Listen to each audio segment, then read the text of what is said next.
Compounds of expectorant. Expectorant அப்படின்னு நம்ம ஏற்கனவே ஒரு வீடியோ போட்டிருந்தோம். அதில் உள்ள காம்பவுண்ட்ஸை பற்றி சொல்லுங்கள் அப்படின்னு ஒரு சப்ஸ்கிரைபர் கேட்டிருந்தாப்புல. அதனால் காம்பவுண்ட்ஸ்ன்னு தனியாக போடுறேன். Ammonium chloride. அம்மோனியம் குளோரைடோட ப்ரிப்பரேஷன் ஃபஸ்ட்டு பார்ப்போம். அம்மோனியம் குளோரைடை அம்மோனியாவையும் ஹைட்ரோக்ளோரிக் ஆசிடையும் கம்பைன் பண்ணுறது மூலமாக நமக்கு அம்மோனியம் குளோரைடை ப்ரிப்பேர் பண்ணுறாங்க.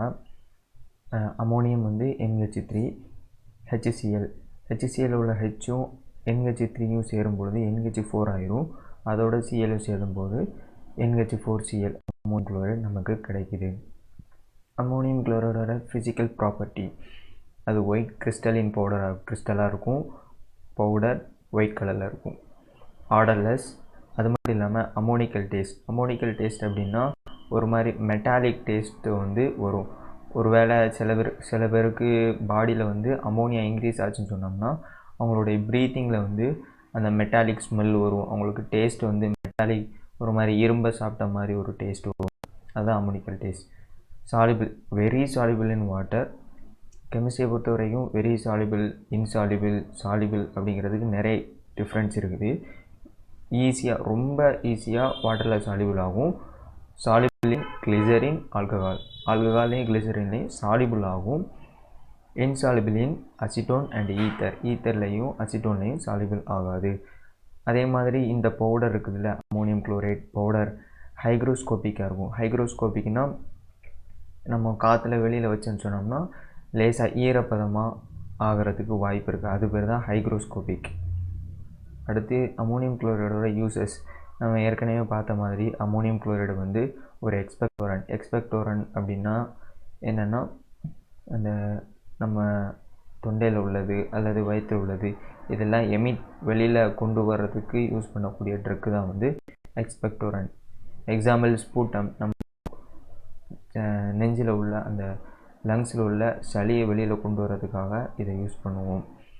அது மட்டும் இல்லாமல் காஃப் ப்ரிப்பரேஷனில் இது இருக்கும். ஏன்னா நம்ம காஃப் வர்றதுக்கான காரணம் ஸ்பூட்டம்.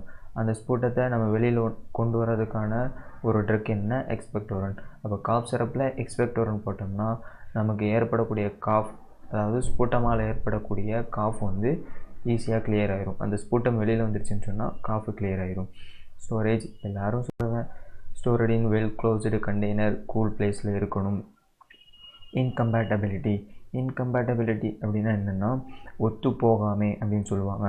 உதாரணத்துக்கு அம்மோனியம் குளோரைடுக்கும் அல்கலிஸ் அந்த காம்பவுண்ட்ஸும் ஒத்து போகாது. கார்போனேட்ஸுக்கும் அம்மோனியம் குளோரைடுக்கும் ஒத்து போகாது. உதாரணத்துக்கு நம்ம அம்மோனியம் குளோரைடு பவுடரை ஒரு லெட்டு பாக்ஸில் வச்சுருந்தோம்னு சொன்னோம்னா அம்மோனியம் குளோரைடுடைய அந்த கெமிக்கல் ப்ராப்பர்ட்டி சேஞ்ச் ஆகிறதுக்கு வாய்ப்பு இருக்குது.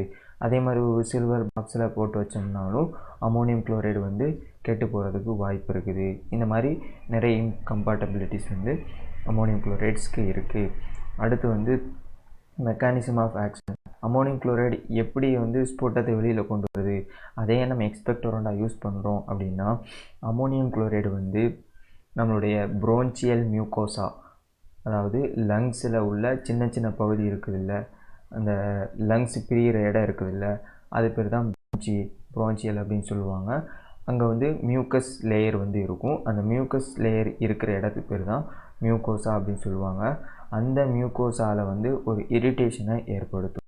அப்படி இரிட்டேஷனை ஏற்படுத்தின்னு சொன்னோம்னா நம்ம ரெஸ்பிரேட்டரி ட்ராக்கில் வந்து நிறைய ஃப்ளூயிட்ஸ் வந்து க்ரியேட் ஆகும். அப்படி ஃப்ளூயிட்ஸ் க்ரியேட் ஆகும் பொழுது நம்ம காஃப் பண்ணும்போது, புகையும் போது அந்த ஸ்பூட்டம் இருக்குதுல்ல, அந்த ஸ்பூட்டம் எல்லாம் அந்த ஃப்ளூயிட்டில் வந்து டிசால்வ் ஆகி லிக்யூஃபை ஆகி வெளியில் காஃப் பண்ணும்போது வர்றதுக்கான சான்ஸ் இருக்குது. அதுதான் வந்து நம்ம எக்ஸ்பெக்டோரண்டோடைய மெக்கானிசம்.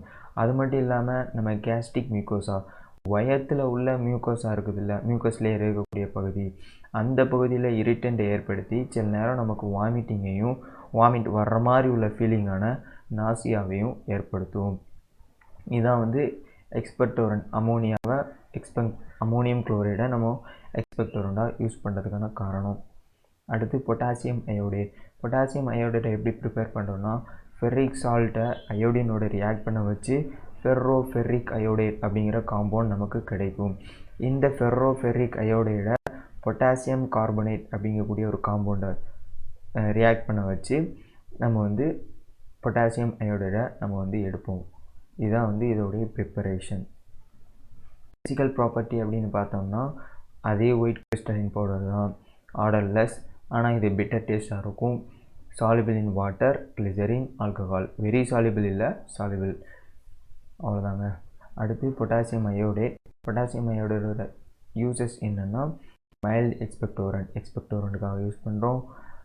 இது வந்து அது மட்டும் இல்லாமல் ஹைப்பர் தைராய்டிசம் அப்படிங்கக்கூடிய ஒரு யூஸ்க்காகவும் யூஸ் பண்ணுறோம். ஹைப்பர் தைராய்டிசம் சொன்னோம்னா பாடியில் அதிகமாக தைராய்டு கிளாண்ட் வந்து ப்ரொடியூஸ் ஆகுது. அப்போது இந்த பொட்டாசியம் அயோடைடை நம்ம எடுத்தோன்னு சொன்னோம்னா இந்த தைராய்டு கிளாண்டை ஸ்குவீஸ் பண்ணி தைராய்டை வந்து கம்மி பண்ணுறதுக்கான ஒரு ட்ரக்கு தான் வந்து பொட்டாசியம் அயோடைட். அது மட்டும் இல்லாமல் இதில் அயோடைட் இருக்கிறதுனால இது ஒரு குட் சோர்ஸ் ஆஃப் அயோடினாவும் நமக்கு யூஸ் ஆகுது.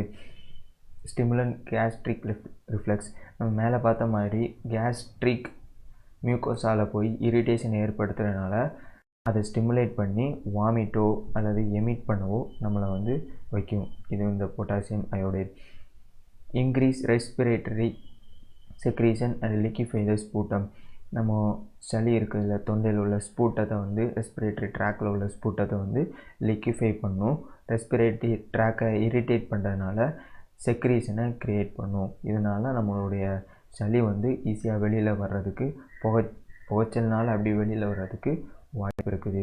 இன்கம்பேட்டபிலிட்டி.